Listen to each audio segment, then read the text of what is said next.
Bueno, después de esos aplausos que no venían ni estaban esperados. Y bueno, muchas gracias. Buen día a todos.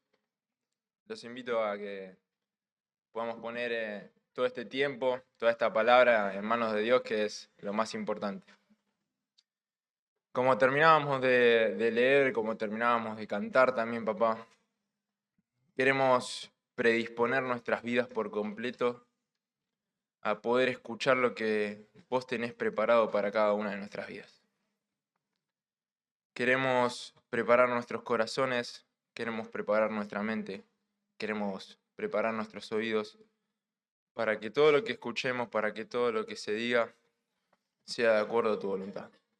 Cantábamos que vos vas por delante nuestro. Que así sea. Que se abra camino y vos estés hablando en esta mañana para Rollito, para esta iglesia, y que pueda ser una piedra fundamental para lo que se viene también. Entrego todo este momento en tus manos, en el nombre de Jesús. Amén. Y venimos hablando en una serie de predicaciones, de mensajes, acerca de cómo la comunidad de Rollito tiene que ser un agente de esperanza y de transformación. Y hablábamos más que nada, sobre todo, del barrio. Pero quiero que hoy también podamos poner en parte aquello que es puertas adentro también de lo que es el cuerpo de Cristo y la iglesia de Arroyito también. No dejarlo de lado, sino que creo que es todo un conjunto, el poder de bendición, puertas afuera de la iglesia, del templo, como también puertas adentro, que es lo que hablábamos hoy. Y para arrancar y poder contextualizar un poco, algo de lo que también se compartió el domingo pasado, es un poco de la historia del movimiento llamado la eclesiología metodista, y es cómo, por así decirlo, la ciencia estudia el nacimiento de la iglesia, y en este caso, la iglesia metodista. Mencionaba el pastor Fabián el domingo pasado muchas de las acciones que tomaba Wesley en su momento en la historia, y cómo este metodismo al principio era un movimiento y después terminó siendo una iglesia. Bueno, yo creo que leyendo un poco, había distintas bases que Wesley marcó y en la que él vivía y caminaba todo el tiempo, y quería que las personas que lo rodeaban también tuvieran esas características. Yo anoté 3, pero hay muchas más. La primera de esas es ser una misión o tener una misión integral. La segunda, el mundo como templo. Y la tercera, sacerdocio de todos los creyentes. Vamos por la primera. Esto de misión integral, y quiero leer una de las frases que él siempre afirmaba, que Wesley afirmaba. No hay mayor santidad, no hay más santidad que la santidad social. Y lo voy a poner en contexto. Wesley, además de predicar los domingos en la iglesia, también todo el tiempo predicaba en la calle y durante la semana. Y él, una de las cosas que le importaban y cargaba todo el tiempo, es cómo esas personas a las que él predicaba, no solamente les llegase el Evangelio y se transformasen y creyesen solamente en Jesús, sino que en su vida cotidiana, durante la semana, pudieran tener este vínculo con los demás creyentes. No solamente tener una participación los domingos en el culto, de escuchar la palabra de Dios, sino poder compartir sus cargas, poder compartir con las demás personas de la iglesia durante la semana. Lo que hoy quizás llamamos grupos de hogar, y también tenemos los grupos de oración.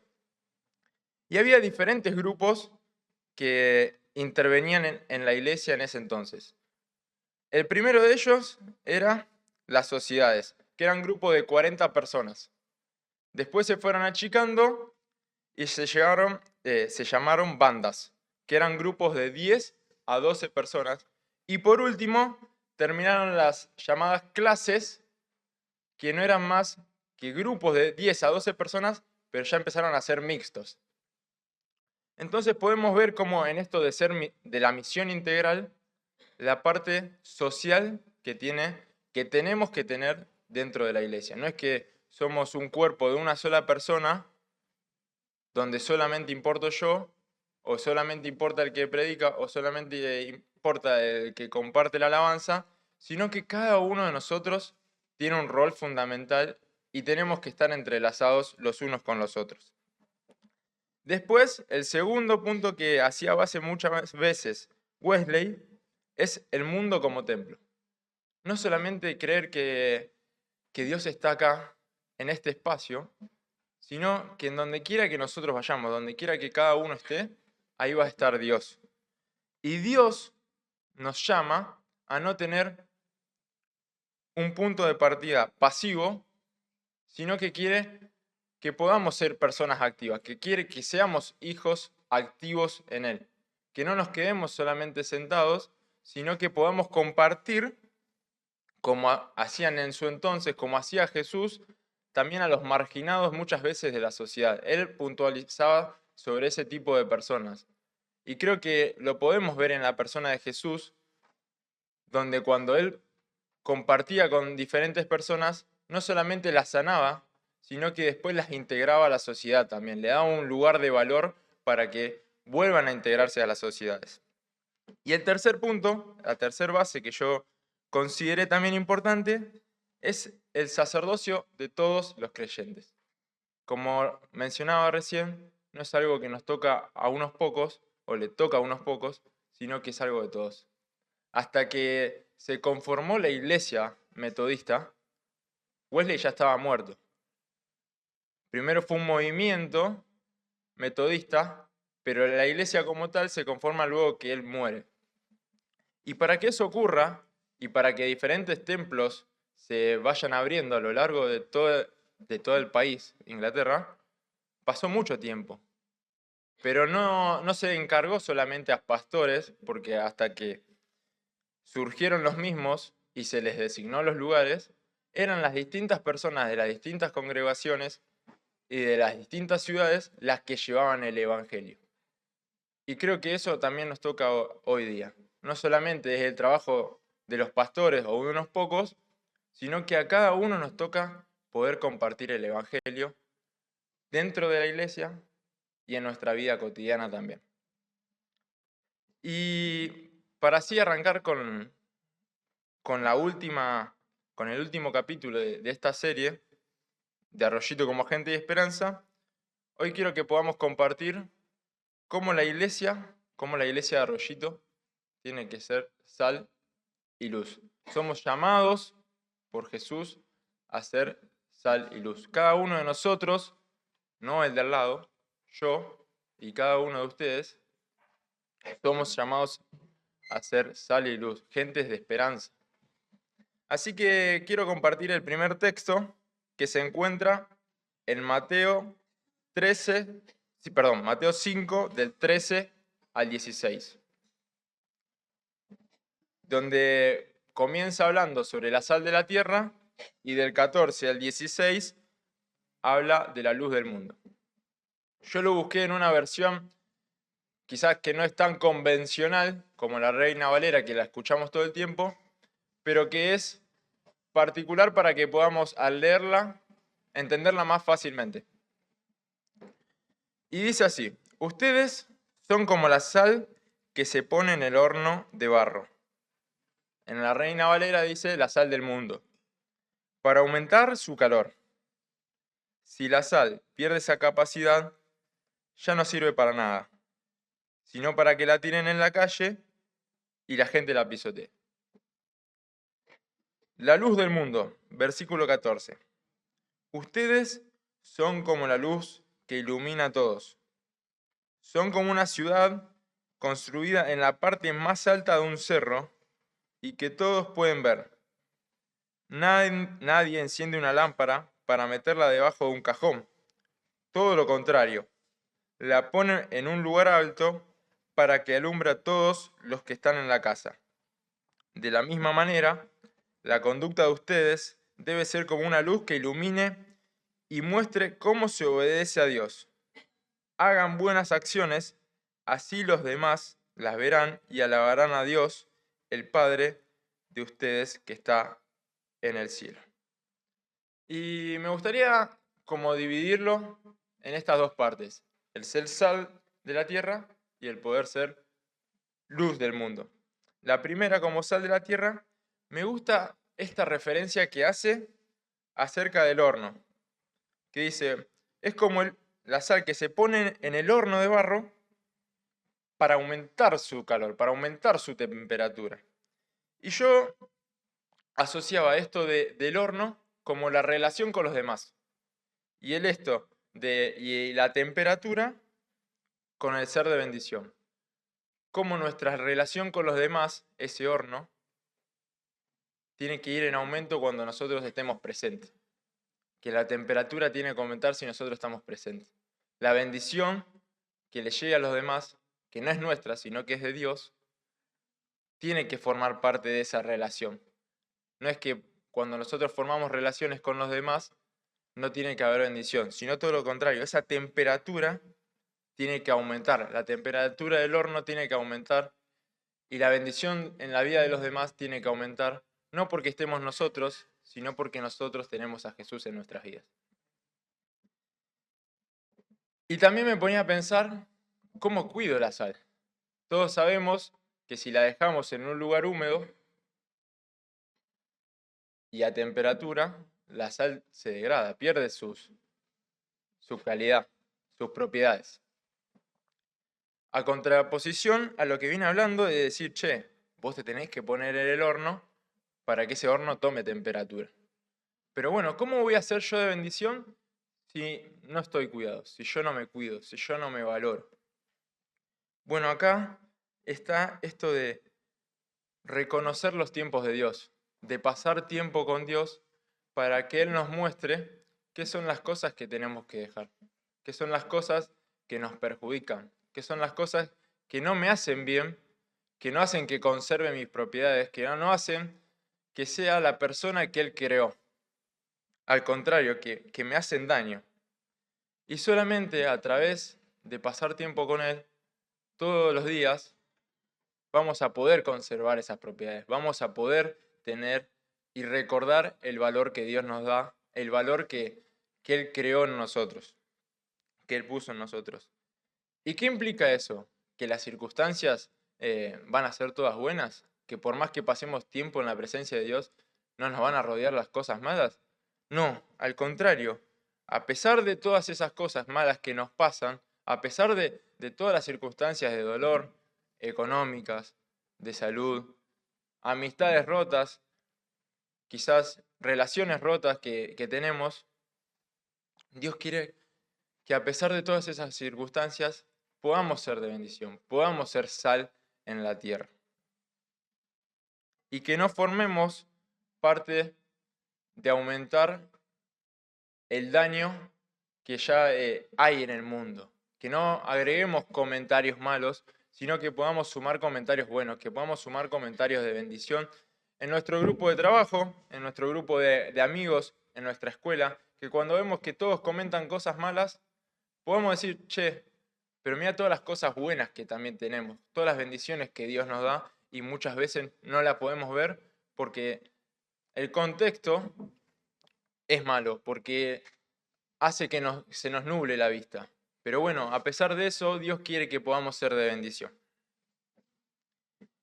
La segunda es ser luz del mundo.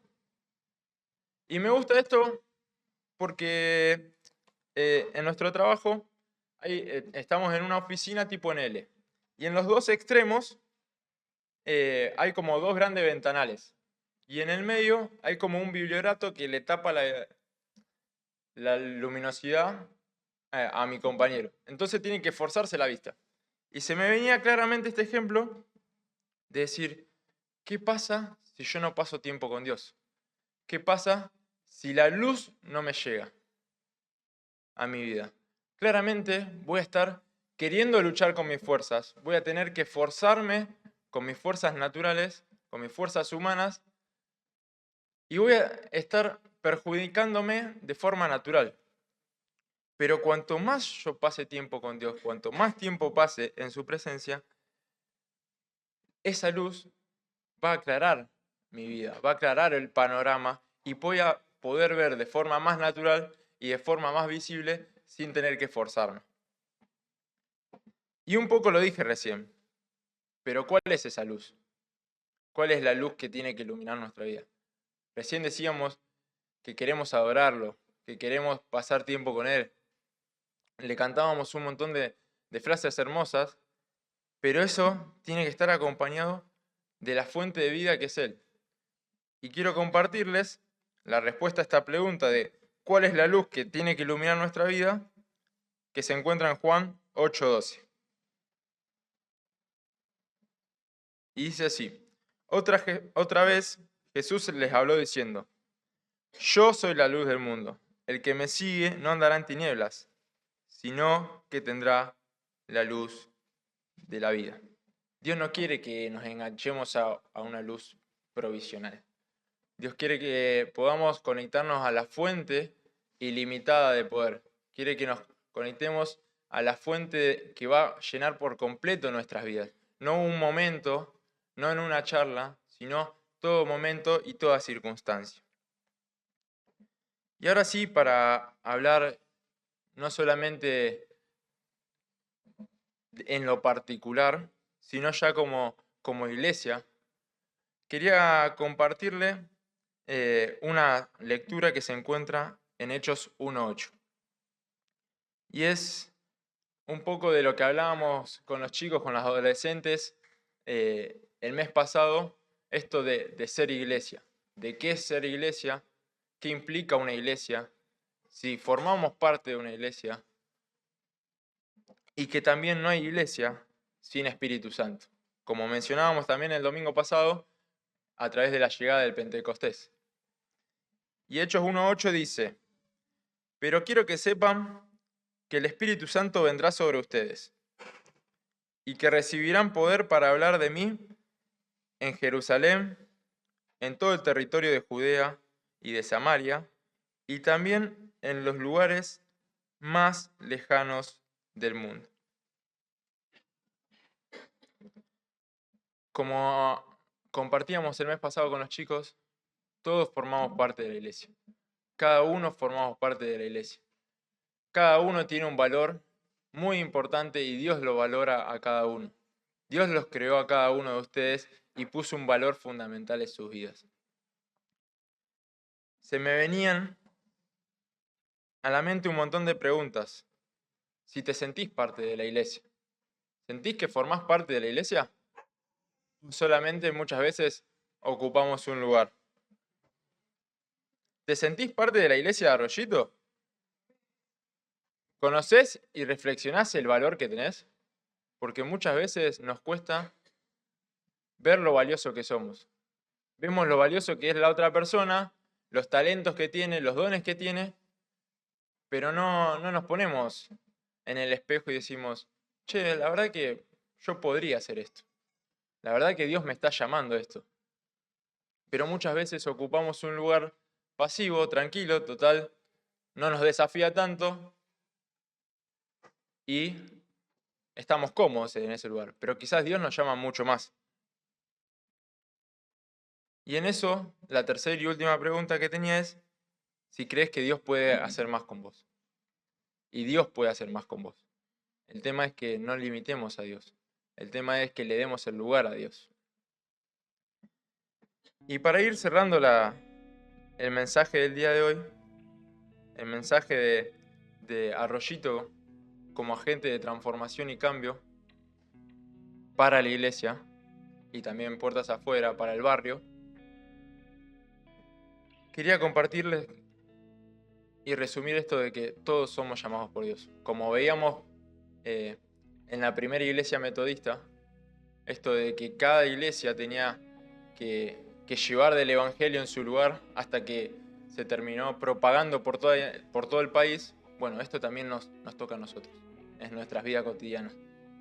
Terminábamos de leer acerca de que vamos a evangelizar por Judea, por Jerusalén, por Samaria, Bueno, ¿cuál es esa tierra que nos toca evangelizar? ¿Cuál es esa tierra que nos toca compartir de Dios? ¿Son nuestros amigos? ¿Es en nuestro trabajo? ¿Es en nuestro ministerio? ¿Es en nuestra familia? Bueno, es algo que nos toca a cada uno de nosotros. No le toca solamente al de al lado, sino que a cada uno de nosotros nos toca. Y también es algo importante reflexionar que es igual de importante el salir a predicar el Evangelio puertas afuera del templo, como también poder sobrellevar las cargas y ver cómo está la persona que tengo al lado. Porque muchas veces creemos que tenemos que salir, y la única manera y la forma visible es salir, pero quizás la persona que tengo al lado se está desmoronando y no lo veo. Creo que todos tenemos que ser conscientes y prestar atención y preguntarle a la persona con la que convivimos, con la que trabajamos en un ministerio, con la que nos relacionamos en la iglesia, cómo está. Y eso también es un desafío cuando nos preguntan. Quizás no nos larguemos a hablarnos y a hablar todo lo que nos pasa. Pero sí quizás necesitamos buscar lugares de confianza para poder crecer todos juntos. Así que para cerrar el mensaje de esta mañana, como modo de conclusión, sos valioso, sos valiosa. Dios te creó con un propósito hermoso, único, y es para vos. Tu hermano tiene otro propósito y es tan valioso igual que vos, pero vos tenés el tuyo. Vos tenés tu lugar. Y Dios te creó con un propósito hermoso para vos. Tenemos que estar conectados. Al igual como esa primera iglesia metodista, durante la semana se conectaba y se relacionaba, bueno, nosotros también tenemos que estar relacionados unos con otros, con nuestros hermanos. No podemos venir y hacer el llanero solitario, sino que tenemos que crecer en comunidad. Tenemos que crecer como cuerpo. El cuerpo no está formado por un solo órgano, sino que está formado por muchos órganos. Bueno, de igual manera, nosotros también tenemos que relacionarnos unos con otros. Y ahora sí, tenemos que predicar el Evangelio. Tenemos que salir. Tenemos que contarle a las personas que nos rodean esto que es pilar fundamental de nuestra vida. Este Jesús que murió por nosotros, que nos da esperanza, que es la roca de mi vida, como cantábamos esta mañana. Bueno, si es la roca de nuestra vida, si es el fundamento de nuestra vida, tenemos que compartirlo. A las personas que nos rodean acá adentro, le tenemos que decir, che, Jesús es grandioso. No te lo pierdas en la semana. Vivilo todos los días. Y a las personas de afuera también le tenemos que compartir. Y tenemos que compartir lo mismo de, che, no te pierdas a Jesús. Conoce a Jesús porque es lo mejor que te puede pasar. Querido papá, te damos muchas gracias. Te damos muchas gracias porque vos sos fiel, porque vos sos bueno en nuestras vidas y muchas veces no los vemos.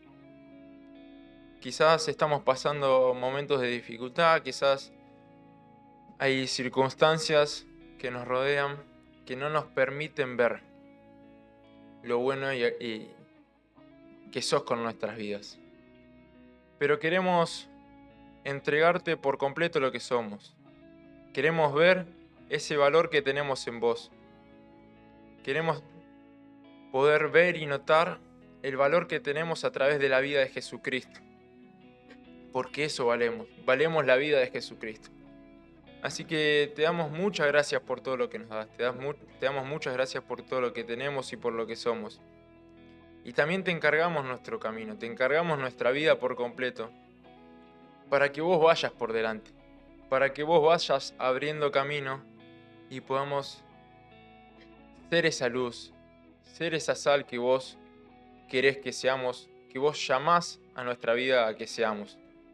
Que podamos tener la fe y la esperanza plena en vos para poder caminar cada día, para poder contarle a las personas que nos rodean, de preguntarle cómo están, hasta contarles que no hay nada mejor que es Jesucristo, que no hay nada mejor que poder vivir con el Espíritu Santo todos los días una relación sana y buena. Así que muchas gracias por todo lo que haces, muchas gracias por todo lo que nos das. En ese nombre oramos, en el nombre de Jesús. Amén.